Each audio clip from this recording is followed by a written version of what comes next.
कबीर जी की इस 628वीं जन्म जयंती के गरिमापूर्ण कार्यक्रम में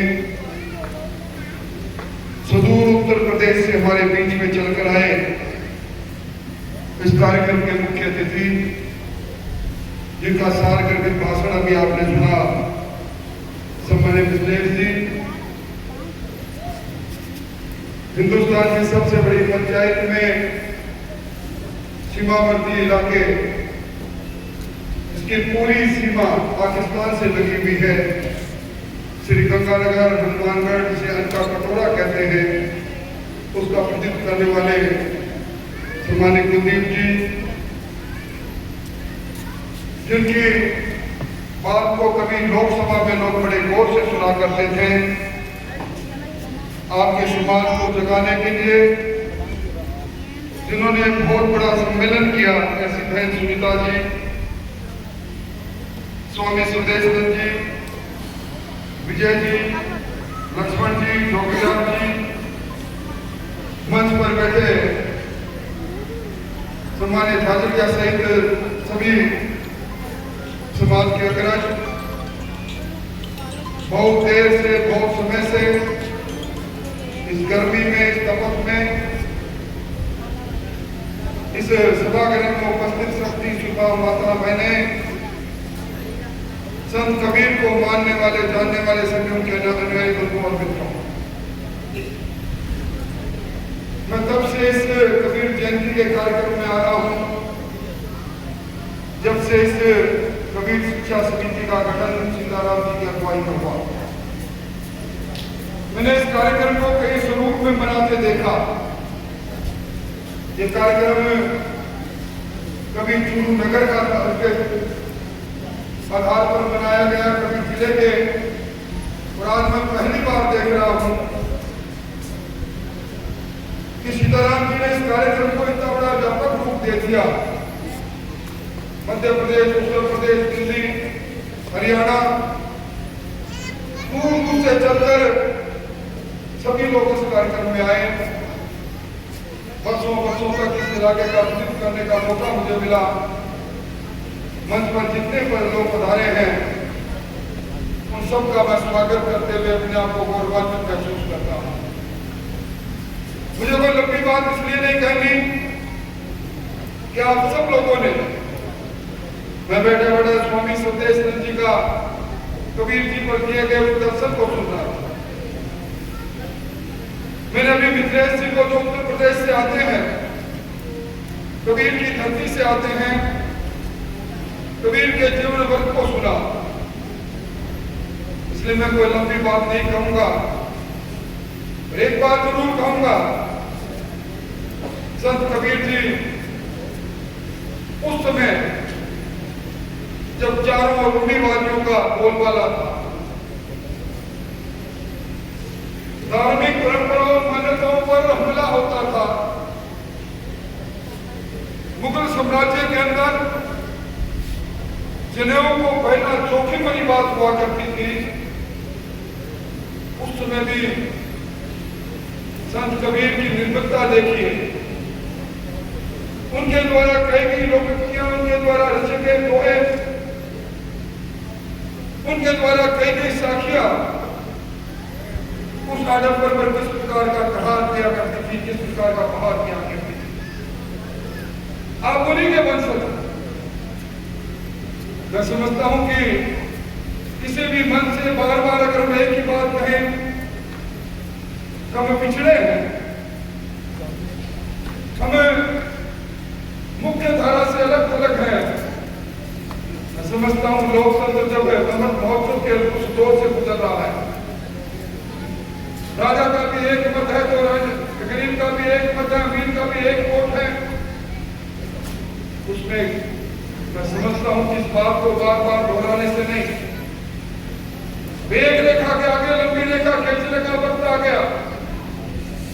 संविधान में जो बाबा साहब ने लिखा, समानता की बात कही, आप सब लोगों को भी आज सरकार की नीतियां ये कहती है कि अगर आप पुरुषार्थ करेंगे, मेहनत करेंगे, तो ये चिड़चिड़ापन का जो कलर का आप स्वयं धोने के लिए अपने आप को क्रोध कहते हैं, दूसरे आप छोड़ दी रहे। देश के प्रधानमंत्री जी ने जो एक बात कही, सबका साथ चाहिए, सबका विकास चाहिए, तभी होगा जब सबका प्रयास होगा। आज मैं समझता हूं कि जब इस प्रकार के सम्मेलन में हम आते हैं तो निश्चित तौर पर अपने सबको अपने महापुरुषों के उस जीवन प्रेरक बातों से कुछ को सीखने का मौका मिलता है। मैं बधाई देने आया हूं उन बालकों और बालिकाओं को। निश्चित तौर पर गुजरी में लाल है, 80% से ज्यादा अंक लेकर उन्होंने अपनी मेहनत और कुशाग्र बुद्धि को परिचय दिया है। यहाँ मंच पर आप सब लोग विराजे हैं। मेरा बड़ा नजदीक का रिश्ता इस समाज से रहा है। सीताराम जी की राजनीति के शैशव काल से अब तक हम एक सहोदर भाई की तरह हम लोगों ने मिलकर काम किया है। तो मैं एक जिम्मेदारी से कह सकता हूं, मैंने राजस्थान के अंदर अनेकों आपके सम्मेलनों में जाने का मौका मुझे मिला। मैं शायद ही राजस्थान का कोई जिला, कोई तहसील बची होगी जिसके अंदर मैं कभी न कभी नहीं गया होऊंगा। और आज तक मैंने इस धानक समाज के व्यक्ति को हाथ मिलाए हुए नहीं देखा। इस समाज का पुरुषार्थ है, अभाव में समाज रह लेगा। और कभी हाथ फैलाकर मांगना आपकी आदत और आपकी किदरत नहीं रही। स्वामी जी ने किस प्रकार के दृष्टांत आपको बताए। बड़े बड़े इतिहास को मुड़ते हुए हमने देखा। राणा प्रताप के इतिहास में, जिसको मिंदवा सूरज कहते हैं, अगर भील समाज का साथ नहीं होता उन कंदराओं के अंदर तो राणा मुगलिया सल्तनत को ललकारने के उस हल्दी घाटी के युद्ध में हिम्मत शायद नहीं जुटा पाती। एक लंबे का इतिहास से लेकर कई वृत्तांत क्या सुनाए गए। ये वृत्तांत सिर्फ इसलिए नहीं सुनाए गए कि ये उस समय के युग पुरुष हुआ करते थे, महापुरुष हुए थे, आपके समाज के अग्रज हुए थे।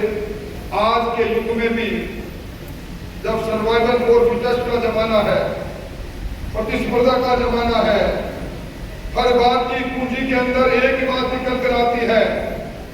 आज के इस लोकतंत्र में हमें कितनी बड़ी संख्या के अंदर राजनीतिक दलों के अंदर अपनी पैठ और साख को बनाए हुए हैं। हर ताले की एक पूंजी जिसको हम राजनीति कहते हैं, उस राजनीति में कुलदीप जी ने सही कहा, हिस्सेदारी मांगने से नहीं, हिस्सेदारी उत्साह से अपने आप आगे चलकर आती है। आने वाले समय के अंदर समरसता की जरूरत है। कोई एक समाज किसी परिवर्तन को नहीं कर सकता, सबको साथ मिलकर चलना पड़ेगा, तभी तो सबका साथ होगा और तभी सबका विश्वास होगा, तभी सबका विकास होगा। मुझे सीताराम जी ने कई बातें कही। उन्होंने मुझे ये भी कहा कि आपने छात्रावास के लिए जमीन का वादा किया था। यहाँ ये बात भी सुनीता जी ने कहा कि सरकार अपनी है, निश्चित तौर पर सरकार अपनी है, पर मैं अब सरकार नहीं हूं, इसलिए कई बार कई तरह की दिक्कतें आ जाती हैं। मैं पहली बार राजस्थान के अंदर पहला मौका होगा मेरे जीवन वर्ष में जब मैं विधानसभा के बाहर खड़ा हूं। और फिर भी मैं आज कह के जा रहा हूं, सीताराम जी, बातों से नहीं, आप एक टीम बनाकर सरकारी रकबा ढूंढो और ये जगह पड़ी है सरकार की जो आउटल लायक है, आपके साथ यहाँ जिला कलेक्टर से लेकर आपके मुख्यमंत्री तक आपके साथ बात करते हैं, मांग करते हैं और उसके बाद इतनी हो जाती है। आप अपने काम में लगते हैं, हम अपने काम में लगते हैं।